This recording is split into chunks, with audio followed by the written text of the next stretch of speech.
라디오에 물어보세요.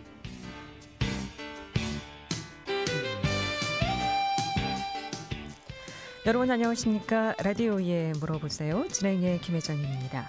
KBS 원주방송국 라디오에 물어보세요는 매주 월요일부터 금요일까지 우리 생활과 밀접한 다양한 분야의 생활 상담을 해드리고 있습니다. 오늘은 원주 연세본 비뇨기과 최운봉 원장 모시고 비뇨기과 질환에 대해서 상담하도록 하겠습니다. 오늘은 포경 수술에 대해서 알아보겠습니다. 이 밖에도 전립선이나 방광으로 인해서 여러 가지 질환들, 방광염도 좋고요. 전립선 암이라든가 전립선 비대증, 또 성병, 요로결석 모두 좋습니다. 비뇨기과 질환 관련해서 여러 가지 이상 증상들, 지금 전화 주시면 상담 바로 받을 수 있겠습니다. 이용하 시 상담 전화번호 알려드립니다. 이용하 시 상담 전화는 764국에 6335번, 764국에 6336번 또는 50원의 정보 이용료 있는 문자 샵 8950으로 상담해 주시면 되겠습니다. 연세본 비뇨기과 최운봉 원장 보시겠습니다. 안녕하세요. 네, 안녕하세요. 네. 자, 오늘 포경 수술에 대해서 좀 알아보도록 하겠습니다. 이 포경 수술이 어떤 수술인지 먼저 좀 얘기를 좀 듣고 이어가도록 하겠습니다. 네. 포경 수술이라고 하는 것은 이제 네. 남성의 음경 귀두 부분을 덮고 있는 음경 포피를 절제해서 귀두 부위를 노출시키는 외과적인 수술입니다. 요즘에 겨울 방학 보통 이제 소아 청소년기에 포경 수술을 많이 하는데 네. 지금 신년이 되고 1월이지 않습니까? 예. 근데 요즘에 코로나19 때문에 아마 학교 학사 일정이나 이런 변동이 많아서 그 아이들 방학하는 시기가 많이 늦어졌다고 알고 있습니다. 그래서 요즘 이제 방학하고 나서 1월 신년이 됐는데 원래는 1년 전 보통 12월 연말이면 방학하고 그때 수술을 많이 했었는데 지금은 1월 넘어와가지고 네. 요즘에 이제 수술을 좀 하고 있는 그런 분위기입니다. 그래서 이 포경 수술에 대한 관심도가 좀 있기 때문에 오늘 주제로 포경 수술을 좀 잡아봤는데요. 그래서 이런 포경 수술이라고 지금 말씀드린 대로 귀두 부위를 노출시키는 음경 포피 절제술이다 이렇게 보시면 됩니다. 네. 그럼 이 포경 수술, 이 남자라면 꼭 다 받아야 하는 건가요? 네, 보통 이제 우리 포경 수술이라고 하는 것은 이제 남성에 있어서 이루어지는 수술이다 보니까 네. 이런 필요성이나 이런 것들은 이제 아무래도 이제 남성에 대한 수술이 이루어지는 것이죠. 그래서 꼭 받아야 하냐 이렇게 정의를 내리자면 꼭 받아야 되는 건 아니지만 우리나라 사람들이 이제 특성상 이제 보통 동양인의 특성이 이제 귀두부를 포피가 다 덮고 있는 경우가 이제 한 80% 이상이기 때문에 이런 경우 이제 수술이 필요한 경우가 있어서 수술이 좀 이루어지고 있다. 그래서 필요성 여부는 일단은 진단을 받아보고 내가 과연 포경 수술을 하는 게 좋은지 그런 부분은 일단 진찰과 상담을 통해서 확인해 보시면 제일 좋습니다. 네. 그럼 어떤 경우에 포경 수술을 해야 됩니까? 안 해도 된다는 말씀이신가요? 네, 보통은 이제 포경 수술을 하는 경우에 어린이나 성인 같은 경우에 포경 수술을 이제 찬성하는 경우가 있거든요. 네. 이제 이런 찬성하는 대다수의 의사들의 의견이라고 하면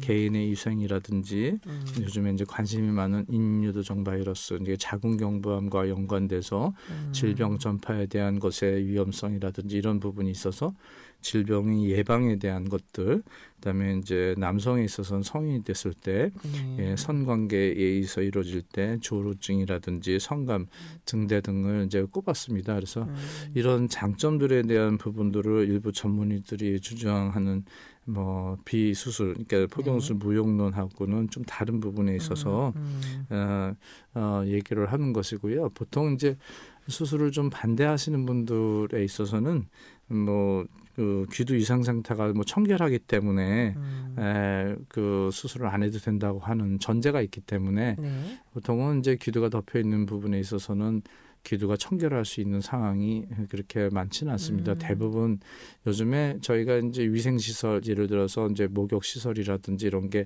서양식으로 많이 바뀌면서 집안에서 뭐 샤워도 하고 목욕도 할 수 있고 이런 부분들, 그리고 매일 온수를 이용할 수 있는 환경적인 구성분들이 많이 발달이 돼 있기 때문에 예전과 같이 이제 뭐 겨울방학 때 뭐 목욕탕을 간다든지 이런 일은 거의 없지 않습니까? 네. 그러다 보니까 아이들 같은 경우도 집에서 이제 목욕도 자주 할 수 있고 그러다 보니까 대개는 이제 귀두 부분의 위생 상태가 되게 좋아졌습니다. 그러다 보니까 이런 감염증이라든지 이런 부분이 적어졌는데 그래도 음경포피가 이렇게 많이 완전히 덮여 있는 진성포경이라고 하는 부분들에 있어서는 귀두 포피염 발생률이 상당히 높습니다. 그래서 소아 같은 경우 예를 들어서 초등학교 1, 2학년 아니면 유치원 그 아이들 같은 경우에 갑자기 뭐 음경 부어가지고 엄마하고 같이 병원에 놀래서 오시는 경우 또 속옷에 고름이 막 묻어가지고 통증이 유발되고 나서 그 다음에 이제 알아채시는 경우도 있거든요.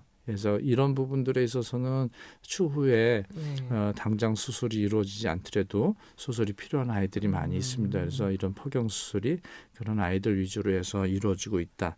그래서 가급적이면은 뭐 너무 어린 나이에 포경 수술하는 것은 별로 좋지는 않습니다. 요즘에 권장하지 않기 때문에 그래서 이런 부분 귀도 포피가 이제 완전히 젖혀지지 않고 좁아서 소변 볼 때 지장을 많이 준다면 가능하면 수술을 받는 것이 좋다 이렇게 보시면 됩니다. 그러니까 포경이 음경 귀두부를 많이 덮었을 경우에 필히 좀 해야 된다 이런 말씀이시군요. 라디오에 물어보세요. 오늘은 원주 연세본 비뇨기과 최은봉 원장 모시고 비뇨기과 질환 오늘 포경 수술에 대해서 알아보고 있습니다. 이 밖에도 비뇨기과 질환 관련해서 궁금증 또 이상 증상들 지금 상담하시기 바랍니다. 이용호 씨 상담 전화 764국에 6335번 764국에 6336번 두 대의 전화 준비되어 있고요. 전화 참여가 힘든 분들은 50원의 정보 이용료 있는 문자 샵 8950으로 문자 상담해 주시면 되겠습니다. 그렇다면 이 포경 수술은 어느 시기에 하는 것이 가장 적당할까요?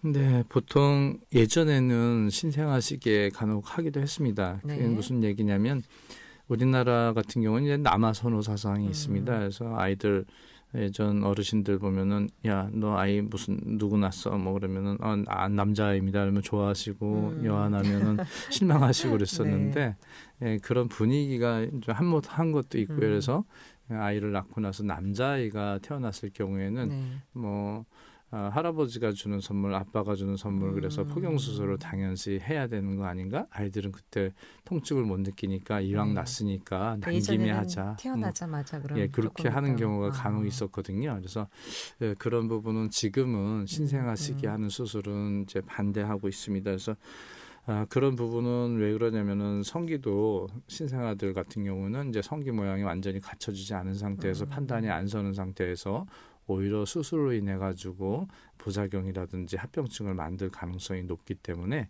그리고 또 하나는 제일 중요한 것은 신생아 시기에 귀두를 덮고 있는 포피가 우리가 이제 기저귀를 채우고 대변과 소변을 가리지 못하는 시기에는 그런 오염 물질에 의해서 감염될 수 있는 확률이 더 높기 때문에 오히려 피부를 보호하는 보호막을 일찍 제거하는 그런 원인이 될 수도 있거든요. 그래서 이런 신생아 시기의 포경 수술은 요즘은 안 하고 있습니다.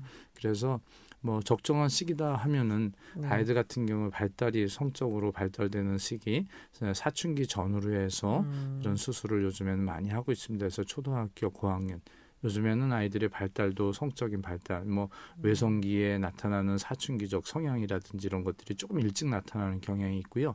성기 발달도 아이들의 육체적으로 뭐 음식 섭취나 이런 게 서구화되다 보니까 아무래도 영양 상태가 좋아서 소화 비만도 있고 아니면 발육 상태도 좋고 그러다 보니까 초등학교 고학년 한 뭐 5, 6학년 정도 시기 이후에는 아이들 발달이 좋은 상태에서 수술하기도 좋고 또 하나는 그 시기 이후로 사춘기적 성향이 나타나면서 귀두를 청결하게 유지하기가 어려운 경우가 있습니다. 그래서 이런 경우에는 국소 마취를 통해 가지고 수술이 이루어질 수 있기 때문에 또 아이들 같은 경우에도 국소 마취를 하더라도 수술에 대한 부담감이라든지 이런 뭐 두려움이라든지 이런 것들이 많이 해소가 돼 있는 상태에서 적극적인 설명을 통해 가지고 수술 치료에 대한 후유증이라든지 이런 게 크게 없이 그다음에 수술하고 나서의 아이들이 잘 견뎌내는 상황도 그 나이대가 좋기 때문에 보통 적절한 시기다 하면은 초등학교 고학년 이후에는 언제든지 가능하다. 그래서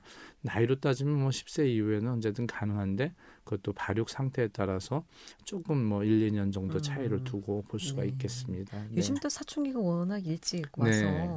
좀 일찍 해주는 것도 네, 좋아요. 그래서 네. 대개는 아이들 같은 경우에 이제 제일 걱정하는 것이 수술에 대한 공포심은 통증입니다. 그래서 마취를 어떻게 하느냐, 예를 들어서 바르는 마취를 할 것인가, 아니면은 주사 마취를 할 것인가 그런 부분에 대한 것도 요즘에 유튜브를 통해서 포경 수술이나 아니면 수술적인 치료, 뭐 기도 보편에 대한 정보라든지 이런 것들을 많이 파악하고 있습니다. 실제로 병원에 오면서 아이들이 다 공부를 하고 옵니다. 그래서 그런 물어보는 네. 부분에 대해서도 네. 제가 이해를 많이 하고 있고, 그래서 아이들 같은 경우에는 병원에 일단은 그런 내용을 알고 온다는 것은 수술에 대한 걱정이 아무래도 좀 이렇게 준비되어 있는 상태, 그러니까 좀 두려움이 좀 적은 상태에서 오기 때문에 간단하게 설명을 하고 수술하고 또 인내하는 인내심도 강하기 때문에 수술도 여유롭게 잘 이루어질 수 있는 시기가 그 정도 나이가 아닌가 이렇게 봅니다. 네. 수술하기 전에 뭐 또 부모님하고 많은 네. 얘기도 하고. 그래서 요즘에는 오겠죠. 뭐 예전처럼 부모가 강제로 강압적으로 너 수술을 해야 된다 그래서 수술이 이루어지는 것도 아니고 아이들이 공부를 많이 하고 대화를 통해서 해결하려고 하는 부분도 있기 때문에 뭐 그런 부분에서는 긍정적으로 많이 생각하고 있습니다. 예전엔 친구들하고 같이 네. 하기도 하던데 네. 요즘도 그런가요? 요즘에는 아이들이 숫자가 적어져가지고 또 공부하느라고 이 코로나19 상황이 특별한 상황이 되다 보니까 사람들 몰려다니는 거 이런 거에 대한 부분적으로 불편한 게 있지 않습니까? 예. 그래서 아무래도 그런 부분에 있어서 뭐 아이들도 요즘에 공부하는 학원 다니는 시기고 그다음에 중요한 시기로 넘어가는 그런 부분에 있어서는 네. 수술적인 치료로 인해서 고통받는 시간을 줄이자. 뭐 그래서 좀 수술을 좀 늦게 하는 경우도 있습니다. 네. 요즘은 어느 연령대가 많이 근데 옵니까? 보통은 뭐 초등학교 졸업할 때, 아, 그러니까 6학년에서 중학교 가기 전 때. 시기에 그때가 제일 많은 것 같습니다. 또 적당한 네, 시기죠, 예. 그때가. 아이들도 네. 예. 라디오에 물어보세요. 오늘은 연세본 비뇨기과 최은봉 원장 모시고 비뇨기과 질환 상담하고 있습니다. 지금 전화 주세요. 이용하신 상담 전화 764국에 6335번, 764국에 6336번 두 대의 전화 준비되어 있습니다. 11시 43분 지나고 있습니다.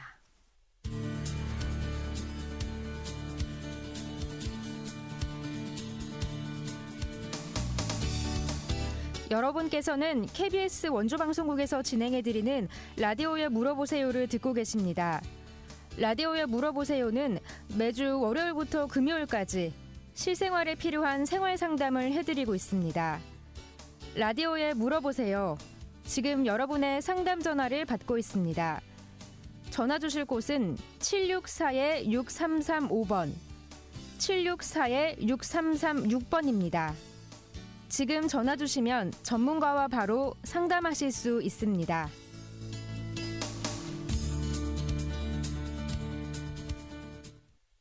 네, 라디오에 물어보세요. 오늘 비뇨기과 질환에 대해서 상담하고 있습니다. 오늘 포경 수술 관련해서 상담하고 있고요. 이 밖에도 전립선 비대증이라든가 전립선암, 또 방광으로 인한 여러 가지 질환들, 방광염이라든가 급성, 과민성, 또 뭐 포경 수술도 좋고요. 또 성병도 좋고요. 요로결석, 여성들의 요실금 모두 좋습니다. 이상 증상 지금 전화하시면 전문의의 상담 바로 받을 수 있겠습니다. 자, 그렇다면 이 포경 수술이 청결과의 관계도 좀 있는 건가요? 네. 아무래도 기두 부위가 완전히 노출되는 경우에는 네. 뭐 우리가 샤워를 한다든지 목욕을 한다든지 할 때 자유롭게 노출되는 부위를 닦을 수가 있는데 네. 노출이 안 되는 경우가 있습니다. 이제 한모름경 같은 경우에 이제 완전히 묻혀 있어가지고 그런 경우에는 또 기두 포피가 열리는 부분이 아주 바늘구멍 같아가지고 기두가 노출이 안 되는 경우도 있고요. 또 하나는 이런 한모름경에서 기두부가 완전히 유착되어 있는 경우는 수술적 치료를 해서 노출시켜주지 않으면은 그 안쪽 상태에 대해서 잘 모르는 경우가 있습니다. 그래서 네. 이런 부분들은 우리가 이제 청결하게 할 수 없는 상황이 될 수 있겠죠. 그래서 그런 부분은 뭐 부모님들이 관찰하실 때 기두 부위가 완전 노출되는지 안 되는지 아이들 이제 관찰할 수 있으실 것 같고요. 또 하나는 이렇게 무리하게 기두를 노출시키는 경우는 오히려 노출됐다가 이게 예를 들면은 귀두 부위가 워낙 더 그 지름 구경이 큰데 네. 좁은 포피를 뒤로 강제로 제꼈을 때 다시 원상태로 복구하기가 쉽지가 않습니다. 그래서 이런 경우에 감돈포경이라고 해가지고 귀두 부위에 포피 손상이 올 수 있는 경우가 간혹 있기 때문에 무리하게 귀두 부위를 제쳐서 노출시키는 행위는 안 하시는 게 좋겠고요. 만약에 그런 문제가 있어서 뭐 귀두 포피염이나 이런 게 이제 자주 발생되는 경우, 그래서 청결하게 유지 관리가 어려운 경우에는 병원 방문을 하셔가지고 전문의의 소견을 한번 들어보시는 것이 좋습니다. 네. 그럼 포경 수술을 하고 안 하고의 장단점, 장점이라면 어떤 것들이 있을까요? 네, 보통 이제 포경 수술에 대한 장점이라고 하는 것은 우리가 예전부터 많이 강조한 것 중에 하나가 여성 상대방 배우자에 대한 자궁경부암하고 연관성이 있습니다. 그래서 네.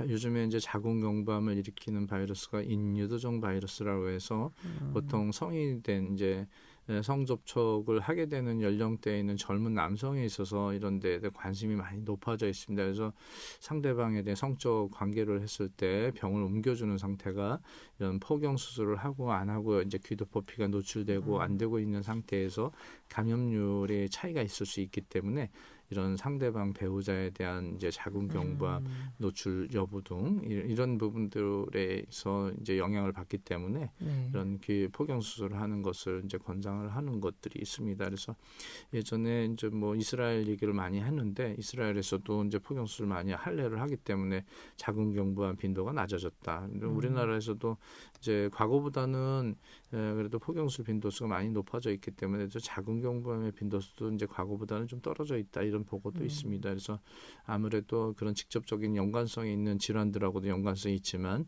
상시적으로 귀두부가 노출되지 않은 상태에서는 성접촉에 의해서 우리 귀두 포피에 생길 수 있는 여러 가지 성병 질환들이 있습니다. 이제 캔디다라는 곰팡이에 의한 귀두 포피염 등 이런 것들이 생길 수 있기 때문에 포경 수술을 받고 안 받고의 차이는 그런 부분에서 나타날 수가 있습니다. 성인이 돼서 하는 경우도 있습니까? 네, 괜찮습니까? 아무래도 이제 초등학교 시기에 뭐 포경 수술을 안 하면은 대개 우리나라 특성상 중고등학교는 공부하느라고 시간이 없습니다. 여유가 없다 보니까 네. 또 그리고 아이들이 이제 뭐 사춘기 되면서 성기 노출에 대한 이제 그런 부끄러움, 이제 수치심 같은 것들이 있기 때문에 수술에 대한 것을 잘 안 하게 되는 경우가 있습니다. 그러다 보니까 뭐 고등학교 졸업하고 대학교 가기 전에 아니면은 군 입대를 앞둔 경우에 위생적으로 좀 치료를 해야 되겠다 그래가지고 방문하는 경우도 다수가 있습니다. 네. 이 포경 수술에 대한 궁금증들이 좀 많이 있는 것 같은데요. 네. 뭐 포경 수술하면 좀 정력이 세진다. 네. 그런데 사실 그런가요?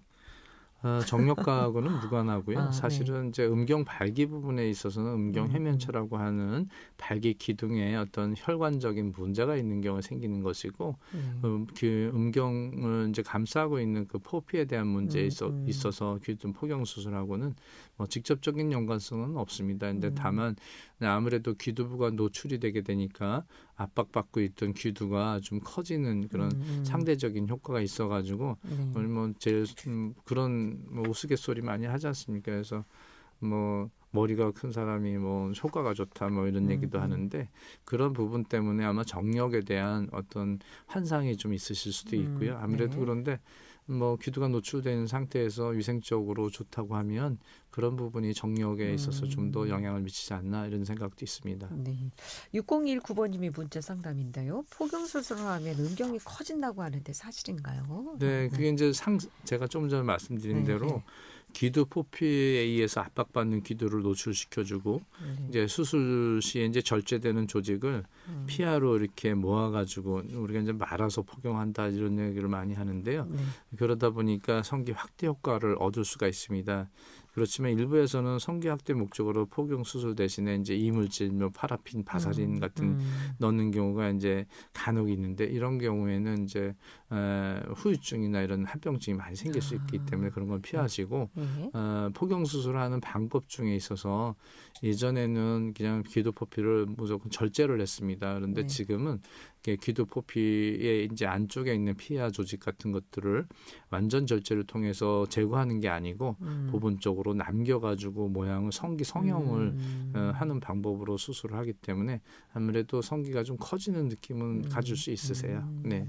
예전에 아이들 키울 때 엄마들이 포경수 너무 예쁘게 해주면 안 된다. 네. 그래서 네. 수술 방법도 많이 좀 바뀌었나 봐요. 그렇습니다. 그러면. 이제 네. 조금 그래도 요즘에 이제 소비자라고 하면은 좀 그렇지만 환자분들의 요구를 가급적이면 수용해서 그리고 이제 성기 모양이 갖고 있는 특성이 개인마다 다 다르기 때문에 그 성기 특성에 따라서 수술적인 치료가 좀 달라질 수 있습니다. 그러니까 뭐 함몰음경에서 완전히 귀두가 파묻혀 있는 아이들이나 아니면은 노출이 안 되고 이게 물갈퀴 음경이라 그래가지고 이렇게 귀두가 음경하고 음낭 포피하고 연관성이 있거든요. 그런 거에서 파묻혀 있는 경우는 귀두가 없는 것처럼 보일 수가 있거든요. 그래서 그런 것을 포경 수술을 통해 가지고 노출시켜주면 아무래도 성기 모양이 좀 커지고 좀 우람차게 이렇게 보일 수 있는 부분은 있습니다. 네. 네. 4626번님의 문자 상담인데요. 포경 수술하면 성병도 예방이 되나요? 라고 물어보셨습니다. 네. 그래서 이제 보통은 일반적으로 귀두 염증이나 포피 염증뿐 아니라 우리가 제일 많이 알고 있는 매독이라든지 네. 그런 성병의 발병률이 아무래도 포경 수술한 사람들에서 좀 낮다 이런 보고가 있습니다. 네. 그렇군요. 네. 이 미국에서는 에이즈 예방 차원에서 기본적으로 포경 수술을 다 한다고요? 네, 그게 이제 예전에 이제 영국의 BBC 방송에서 아프리카 에이즈 관련 연구를 했는데요. 포경 수술을 받은 남성이 그렇지 않은 남성하고 비교해서 에이즈 바이러스 감염될 가능성이 낮다는 사실이 보도된 적이 있습니다. 그래서 아무래도 포경 수술이 이제 이런 에이즈 바이러스나 이런 데 노출될 수 있는 확률을 낮추기 때문에 뭐 성병 예방에 좀 도움이 된다 이런 뭐 얘기도 있습니다. 네. 아무래도 이제 청결 네. 차원이기 때문에 성병이라든가 에이즈 예방 차원에서 도움이 된다라는 말씀이시군요. 그러면 혹시 포경 수술하기 전과 후에 뭐 주의할 사항 같은 게 좀 있을까요? 네, 보통 이제 수술 전이라고 하면 우리가 어느 수술을 받더라도 네. 되게 긴장을 하게 되는데 포경 수술을 받는 주 연령대가 우리 청소년이지 않습니까? 네. 그러니까 처음 아마 난생 처음 수술을 받는 경우도 있습니다. 얼마 전에도 제가 수술 받으러 와가지고 저는 몸에 수술을 한 번도 받은 적이 없습니다. 그래서 긴장을 엄청나게 한 적이 있는데요. 그래서 대화를 하면서 수술에 대한 긴장도를 많이 풀어주는데 그래서 수술 전에는 일단은 이제 수술하고 나면은 한 하루 이틀 정도 3, 4일 정도는 직접적으로 물 대고 하는 샤워를 할 수가 없기 때문에 그 전에 깨끗하게 샤워를 하고 그다음에 몸의 긴장을 풀어준 상태에서 병원에 내원해서 수술 받고 조심해야 될 부분은 이제 수술 후에 그 음경 수술 받은 부위 출혈이라든지 혈중, 통증이라든지 이런 것들이 있어서 예방을 위해서 뭐 적당한 휴식. 대부분은 아이들이 수술 받고 나서 나 집에서 놀아야 돼 그러면서 아무것도 안 하면서 오히려 컴퓨터에서 이렇게 게임하고 하는 경우가 많거든요. 그러면 오래 앉아 있는 상태가 오히려 더 안 좋을 수 있기 때문에 이런 경우에는 좀 적당한 휴식하고 안정을 취하는 게 좋죠. 그리고 아마 성인에서 받는 포경 수술 같은 경우는 대부분 이제 음주를 하신다든지 당분간 이제 성 접촉을 할 수가 없기 때문에 이런 부분들 그다음에 야외 활동 뭐 과도한 운동이라든지 이런 걸 피하시는 게 좋습니다. 보통 수술하면 병원에 입원합니까? 입원하지는 않고요. 수술하는 시간이 한 3, 40분 정도 소요되고 그다음에 일상 활동에서는 전혀 문제가 없는데요. 간혹 이제 귀두 포피가 유착이 되어 있던 아이들 같은 경우에는 그 유착된 부위가 이제 노출되면서 그 아스팔트에다 우리 넘어지면 무릎 까지고 그러면 엄청 아프지 않습니까? 네. 그래서 그런 부분들처럼 귀두 포피가 그런 노출되는 부위가 직접 자극에 의해서 통증이 올 수가 있습니다. 쓰리기도 하고. 그래서 종이컵을 씌우기도 하고 그런데요. 그런 부분도 한 뭐 4, 5일 정도 지나면 대부분 좋아집니다. 4, 5일 정도만 종이컵 씌우고 있으면. 네, 어그저그저. 네, 아이들 걷는 행동이 좀 다르죠. 그럼 이제 앉아 있는 것보다는 그럼 누워 있어야 한 되나요? 2, 3일 정도는 심한 뭐 아이들 같은 경우는 뭐 심하게 움직이지 않으면 괜찮고요. 어른들 같은 경우는 뭐 생활하는데 전혀 문제가 없습니다. 네. 수술하고 어떤 분들은 제가 우스갯소리로 날아다니셔도 됩니다. 참을성의 차이죠. 아무래도 통증에 대한. 혹시 이제 사내 아이 키우는 이제 어머니들 유아기 때 남자아이들 음경 위생 관리는 어떻게 좀 해주는 게 좋을까요? 네, 대개는 그 귀두 포피를 완전히 노출시켜야 되냐 이런 고민을 갖고 있는 경우가 간혹 있거든요. 그래서 이거를 닦아주실 때 노출시켜서 닦아야 되냐 이렇게 여쭤보시는 분들이 있는데 그게 귀두 포피에 그 나오는 덮고 있는 부분이 바늘구멍처럼 작아진 아이는 노출이 안 되기 때문에 일단은 외부만 간단하게 비누 세척을 해주는 정도로 해주시면 될 것 같고요. 만약에 이제 염증이 심하게 생기는 경우는 병원을 방문하셔야 되겠죠. 그래서 그렇지 않은 부분에 있어서는 이제 염증에 이제 노출될 가능성이 있는 경우에는 그럴 때는 이제 병원 방문을 한번 해보셔가지고 한번 상담을 하시고 조언을 듣는 것도 좋으실 것 같습니다. 남자아이들 네. 키우시면서 아이기 음경에 왜 벌겋게 좀 네. 붓기도 하고 염증이 생기는 경우는 종종 있는 것 네, 같더라고요. 그게 이제 귀두 포피엄인데 귀두가 노출되지 않은 상태에서 유발될 수 있기 때문에 네. 그런 것을 치료하는 것이 이제 포경 수술입니다. 네. 예. 오늘 여기까지 듣겠습니다. 네. 고맙습니다. 라디오에 물어보세요. 오늘은 연세본 비뇨기과 최윤봉 원장 모시고 포경 수술에 대해서 알아봤고요. 내일 이 시간에는 엠투 스피닝 심승학 대표 모시고 운동과 다이어트에 대해서 상담하겠습니다. 함께해 주신 여러분 고맙습니다. 안녕히 계십시오.